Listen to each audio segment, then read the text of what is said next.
আলোটা কিন্তু আমার বেশ রহস্যজনক লাগছে। ওখানে কি তবে জিনেদের সেই হাট? তারা আলোর দিকে এগিয়ে গেল। আলোটা যেন অদ্ভুত রকমের। তারা বুঝতে পারল এইটাই সেই রহস্যময়ী হাটের প্রবেশদ্বার। হাটের মধ্যে অনেক জিন একত্রিত হয়ে বসেছে, তাদের মুখে অদ্ভুত হাসি। তারা যেন অধীর আগ্রহে এই তিনজনের জন্যই অপেক্ষা করে।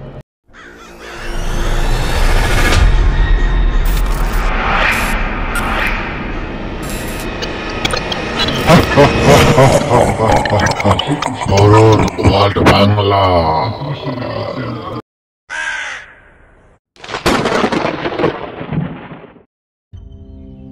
গ্রামের নাম বিলাসপুর। সুন্দর গাছপালা এবং নদী দিয়ে ঘেরা একটি গ্রাম। এই গ্রামে অজানা এক রহস্য আছে। এই ছোট্ট গ্রামের সেই রহস্য গল্পে আপনাদের স্বাগত।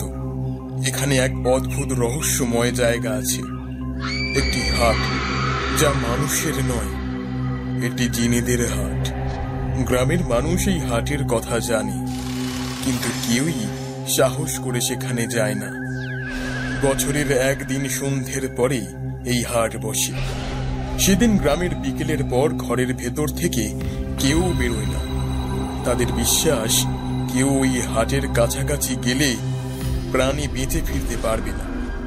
তবে একদিন তিনজন সাহসী ছেলে মেয়ে ঈশানী, রাকেশ এবং জ্যোতি ঠিক করলো তারা সেই হাটে যাবে। সন্ধ্যের সময় ঈশানী, রাকেশ এবং জ্যোতি তিনজনে গ্রামের রাস্তা দিয়ে হাঁটছে।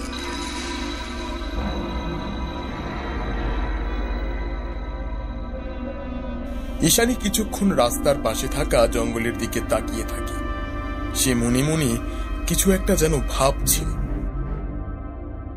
রাকেশ, তুমি বলছো ওই বনের মধ্যে সত্যিই তাহলে জিনেদের হাট আছে? হ্যাঁ, আমি অনেকের মুখে শুনেছি, কিন্তু কেউ কখনো সেখানে যায়নি। তবে আমরা যাব। আমাদের গ্রামে সত্যিই যদি এরকম কিছু থেকে থাকে তাহলে তো আমাদের তা খুঁজে বের করতে হবে। এ তো এক দারুণ অদ্ভুত জিনিস। এরকম ঘটনার ব্যাপারে অন্যান্য সবাই জানতে পারলে আমাদের গ্রাম সকলের কাছে কতটা পরিচিতি পাবে বুঝতে পারছো? কথাটা তুমি নেহাত খারাপ বলো, কিন্তু ছোটবেলা থেকে শুনেছি সেই হাটে নাকি আমাদের গ্রামের কেউ যায় না, কারণ ওই হাট জিনেরা বসায়। আর ওই হাটে আমাদের যাওয়ার কোনো অধিকার নেই। গ্রামের সাধারণ মানুষ যদি ওই হাটের আশেপাশেও যায় তবে তাদের প্রাণ সংশয় হতে পারে। কেউ তাই জেনে বুঝে নিজের প্রাণের ঝুঁকি নিতে চায়নি। সবারই তো ঘর সংসার আছে, তাদের ক্ষতি হয়ে গেলে তখন কে দেখবে? আমরা যাব। এরকম একটা রহস্যময় ব্যাপারের সত্যতা আমাদের যাচাই করতেই হবে। আদেও এরকম কোনো হাট বসে কিনা সেটাই তো এখনো অবধি কেউ যাচাই করে দেখেনি। হতেই তো পারে পুরো ব্যাপারটাই একটা গাঁজাখুরি গল্প। আমার কিন্তু তা মনে হয় না। তাহলে গ্রামের সবাই একই কথা বলতো না। ব্যাপারটা বেশ বিপজ্জনক হতে পারে। এখন এখান থেকে তাড়াতাড়ি চলো, আমাদের বাড়ি ফিরতে হবে। রাত হয়ে আসছে এবার। আর তোদের এই জিনেদের গল্প করা বন্ধ করতো। কিছু থাক বা না থাক, আমাদের অত শত জেনে কাজ নেই কোনো। সামনে কলেজের পরীক্ষা আছে, তার জন্য পড়াশোনায় মন দাও। আমি জানি তুমি ভয় পাচ্ছ, কিন্তু তুমি একবার ভাবো তো, এরকম সত্যি কোনো জিনিস যদি আমাদের গ্রামে হয় তবে তো সেটা সকলের জানা উচিত। আমার অন্তত সেটা মনে হয়। আর শোনো, আমাদের সাহস আছে। আমরা তোমার মতো অত ভীতু নই জ্যোতি। আমরা জানবো ঠিক কি রহস্য লুকানো আছে সেখানে। এটা কি মাস চলছে বলো তো? ভাদ্র মাস। কেন, কি হলো? মনে হচ্ছে তোমার সাহস পরীক্ষা করার জন্য খুব বেশি সময় আমাদের হাতে নেই। মানে আজকেই সেই রাত। এতক্ষণ ধরে আমার কিরকম যেন খটকা লাগছিল। অন্যদিন এই সময় গ্রামের অনেক লোকজনকে দেখতে পাই, কিন্তু আজ রাস্তাঘাটে কাউকে দেখা যাচ্ছে না। নির্ঘাত সকালে ঘরে ঢুকে দরজা আটকে বসে আছে। এ তো দারুণ ব্যাপার। বেশ, তবে আমরা যাব, আজই যাব। সন্ধ্যা হতে চলেছে। তুমি যদি সত্যি মনস্থির করে থাকো তাহলে আমাদের ওই দিকটাতে যেতে হবে। শুনেছি বাইরে থেকে নাকি কিছু দেখা যায় না যতক্ষণ অবধি জঙ্গলের ভেতরে ঢোকা হয়। আমাদের কিন্তু জঙ্গলের ভেতরে ঢুকতে হবে, মনে রেখে। সন্ধ্যাবেলা তিনজনে জঙ্গলের রাস্তা দিয়ে হেঁটে চলে। চারপাশের পরিবেশ ধীরে ধীরে বদলাতে শুরু করে।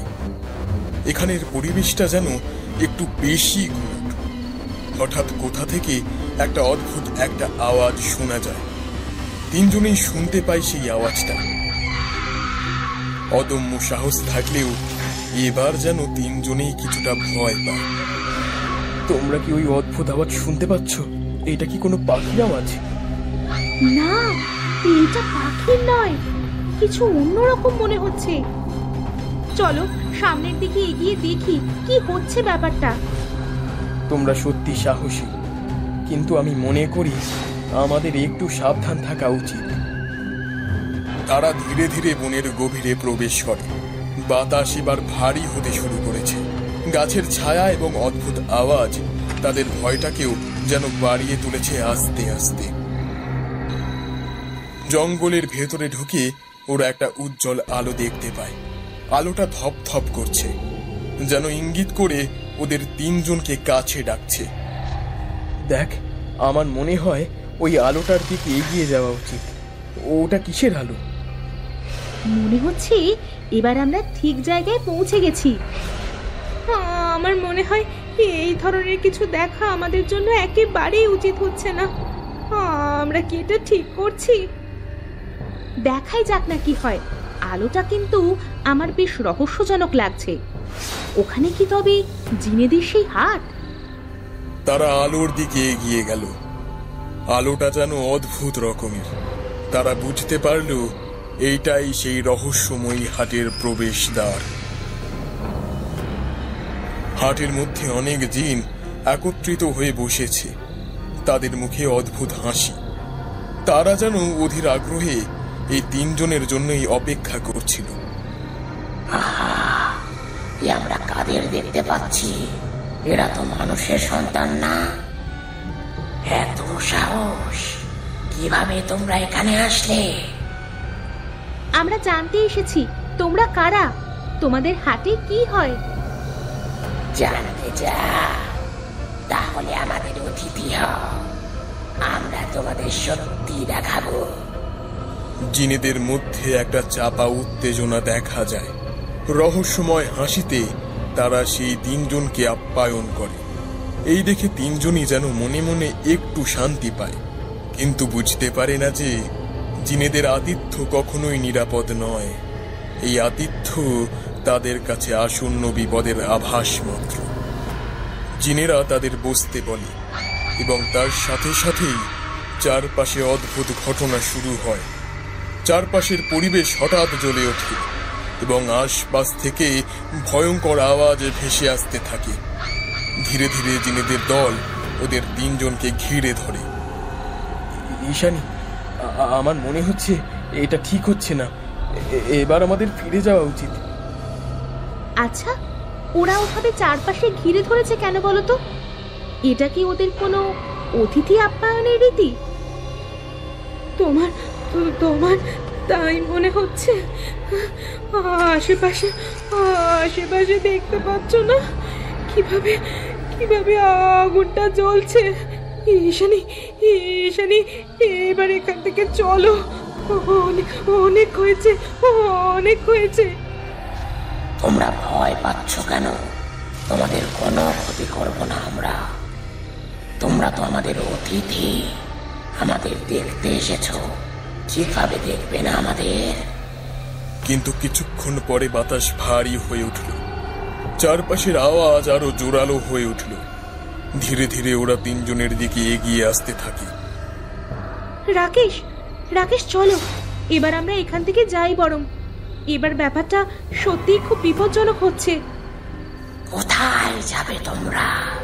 এতই সহজ নাকি সবকিছু?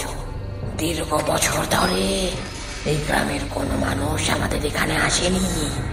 আজ হঠাৎ করে তোমরা এলে, আবার চলেও যেতে চাইছো। সবকিছু তোমাদের ইচ্ছে মতন হবে নাকি? এটা হলো আমাদের জায়গা। তোমরা নিজেদের ইচ্ছায় চলে এসেছো ঠিকই, কিন্তু এখান থেকে বেরোনোর রাস্তা তোমাদের কাছে নেই। ওদের এই কথা শুনে তিনজনেই অত্যন্ত ভয় পেয়ে যায়। ঈশানী আর রাকেশ পালানোর চেষ্টা করেছে। দৌড়ো ঈশানী, আরো জোরে দৌড়ো। রাকেশ, রাকেশ, ওরা আমাদের ধরে ফেলবে। কোথায় যাবে তোমরা?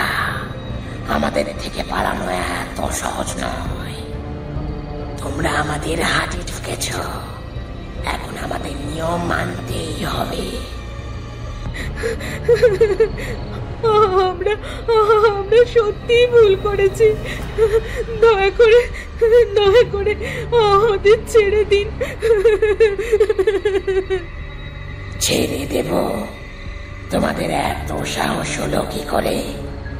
আমাদের দেখতে এসেছিলে, এবার যে তোমাদের সাহসের জন্য শাস্তি পেতে হবে।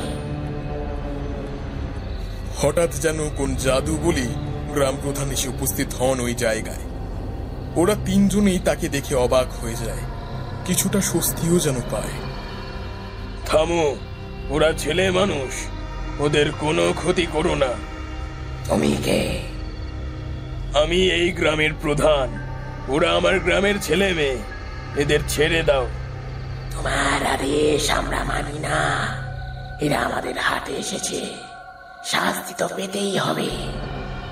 যদি ওদের শাস্তি দিতে হয় তবে তোমাদেরও শাস্তি পেতে হবে, কারণ ওই আলো দিয়ে তোমরাই ওদেরকে ভেতরে ডেকেছো। আমি জানি তোমাদের নিয়ম কঠোর, কিন্তু এরা অজান্তে এখানে এসেছে। যদি এদের শাস্তি দিতে হয় তাহলে এর ফল তোমাদের কিন্তু ভুগতে হবে। এই গ্রামের সবার ভালো মন্দের দায়িত্ব আমার। তুমি কি আমাদের নিয়ম ভাঙতে বলছো? শাস্তি পাওয়া ছাড়া আমাদের কাছে কোনো মানুষের প্রবেশ নিষেধ। তুমি কি সেটা ভুলে গেছো? না, আমি ভুলিনি, কিন্তু তোমাদের এই নিয়মের কথা ওরা জানতো না। তোমরা যদি ওদের ছেড়ে দাও তবে আমি নিজে তোমাদের সন্তুষ্ট করব। তুমি সত্যি বলছো? আমাদের সন্তুষ্ট করতে পারবে তুমি? কিন্তু কিভাবে? আমি জানি তোমাদের নিয়ম অনুযায়ী আমার গ্রামবাসীদের প্রতি পূর্ণিমার উপহার দিতে হবে। সেই চুক্তির ভিত্তিতে আমি তোমাদের সন্তুষ্ট করতে পারবো। তোমরা যদি ওদের ছেড়ে দাও তবে এবার উপহারের পরিমাণ আরো বেশি পাবে। ঠিক আছে, তোমরা যদি আমাদের নিয়ম মেনে চলো তবে আমরা ওদের ছেড়ে দেব। কিন্তু মনে রেখো, উপহার যদি আমাদের পছন্দ না হয় তবে কিন্তু আমরা নিজেরা গিয়ে তোমাদের গ্রাম ধ্বংস করে আসবো। গ্রামের কেউ ছাড় পাবে না আমাদের হাত থেকে। বলো রাজি? রাজি।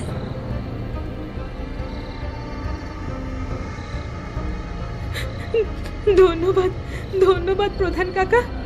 আপনি না আসলে আমরা হয়তো আটকা পড়েই যেতাম। আমরা কখনো ভাবিনি এমন কিছু হবে। সত্যি আজ আমাদের অনেক বড় বিপদের থেকে আপনি রক্ষা করেছেন। সব সময় মনে রাখবে, সাহস আর কৌতূহল ভালো, কিন্তু বিপদের সম্মুখীন হলে সতর্ক থাকাও বুদ্ধিমানের কাজ। আমি সত্যি খুব ভয় পেয়ে গেছিলাম।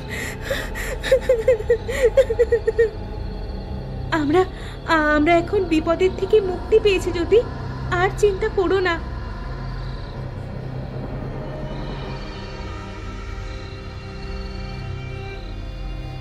আজকের অভিজ্ঞতা তোমাদের জীবনের একটা শিক্ষা। জিনেদের হাট কোনো রূপকথা নয়, এটি সত্যি। আমাদের উচিত সতর্ক থাকা এবং চুক্তি মেনে চলা। আমরা কখনোই ভুলবো না প্রধান কাকা, কিন্তু আমাদের এই ভ্রমণ আমাদের অনেক কিছু শিখিয়েছে। হ্যাঁ, আমরা বুঝেছি যে কিছু রহস্য অজানা থাকাই ভালো। কিন্তু প্রধান কাকা, জিনেরা কি সত্যিই এত ভয়ানক? জিনেরা মানুষের সাথে মিশতে চায় না, তাদের নিজেদের জগতে থাকতে দেওয়া উচিত। অনেক বছর আগে আমাদের গ্রামের লোকেরা তাদের সাথে চুক্তি করেছিল। চুক্তি অনুযায়ী আমরা তাদের প্রতি পূর্ণিমায় কিছু উপহার দিতাম এবং তারা আমাদের গ্রামকে সুরক্ষিত রাখত। কোনো মানুষ যদি ওদের ওখানে প্রবেশ করে, ওরা ধরে নেয় যে তাকে শাস্তি দেওয়া হয়েছে কোনো কারণে, এবং সহজে ওরা তাকে ছাড়ে না। এই চুক্তিতেই বহু বছর ধরে আমাদের এই গ্রাম সুরক্ষিত আছে, কিন্তু চুক্তি ভাঙলে নানা রকমের বিপদ দেখা দিতে পারে। এর আগেও তাই হয়েছে। কি ধরনের বিপদ? গ্রামের অনেক লোক অসুস্থ হয়ে পড়তো, ফসল নষ্ট হয়ে যেত, আর অদ্ভুত দুর্ঘটনা ঘটতো। তাহলে আমরা কিভাবে এই সমস্যার সমাধান করব? আমরা প্রতি পূর্ণিমার হাটে উপহার পাঠাবো, যেমন চীনেরা চায়, কিন্তু এবার সেই উপহারের পরিমাণ আমাদের বাড়াতে হবে। আর আজ থেকে কেউ ওই জঙ্গলে প্রবেশ করবে না। ওই জঙ্গল ওদের, তাই ওদের জগতে ঢুকে ওদের বিরক্ত করা মানে আমাদের সমূহ বিপদ। আমাদের নিজেদেরই নিজেদেরকে সেই বিপদের থেকে দূরে রাখতে হবে। গ্রাম প্রধানের এই কথা শুনে গ্রামবাসীরা সকলে উত্তেজিত হয়ে যায়। এইসবের মানে কি? উপহারের পরিমাণ বাড়াতে হবে মানে? এমনিতেই কত কষ্ট করে আমাদের এই উপহার জোগাড় করতে হয় ওদের জন্য, তার উপরে পরিমাণ বাড়াতে হবে? এ কিভাবে সম্ভব? উপহারের পরিমাণ বাড়াতে হবে সে নয় বুঝলাম, কিন্তু কেন বাড়াতে হবে? প্রধান আস্তে আস্তে সকলকে আগের রাতের ঘটনা গুছিয়ে বলতে থাকে। সকলেই এই ঘটনা শুনে প্রচন্ড রেগে যায়। কোথা থেকে আমরা উপহারের পরিমাণ বাড়াবো? ওদের ছেলে মানুষের জন্য আমাদেরকে ভুগতে হবে, এ কেমন বিচার? ওদেরকে যখন একবার জিনেরা ধরেই ফেলেছিল, তবে আপনি কেন ওদের ফিরিয়ে আনলেন? ঠিকই তো, ওদের ভুলের মাসুল আমাদের গুনতে হবে নাকি? আমি এই গ্রামের প্রধান, তোমাদের ভালো মন্দ যেমন আমাকে চিন্তা করতে হয়, তেমন ওদের দিকটাও আমাকে দেখতে হবে। আর এই ওদের ছেলে মানুষের জন্যই আমরা বুঝতে পেরেছি এরা কতটা ভয়ঙ্কর হতে পারে। আমরা সবাই মিলে কাজ করব প্রধান কাকা। আমাদের গ্রামকে সুরক্ষিত রাখতে যা করা দরকার আমরা তাই করব। হ্যাঁ, আমরা সবাই মিলে কাজ করব। এই উপহার পাঠানোর জন্য আমরাও যা করতে পারি করব। আর আজ থেকে এই গ্রামের সুরক্ষার দায়িত্ব আমাদেরও। ওদের তিনজনের এই কথা শুনে গ্রামবাসীরা একটু শান্ত হয়। সবাই মিলে কথা দেয় যে তারা ভবিষ্যতে এরকম কাজ আর কখনোই করবে না, এবং যাই হয়ে যাক না কেন গ্রামের সকলে একে অপরের পাশে থাকবে।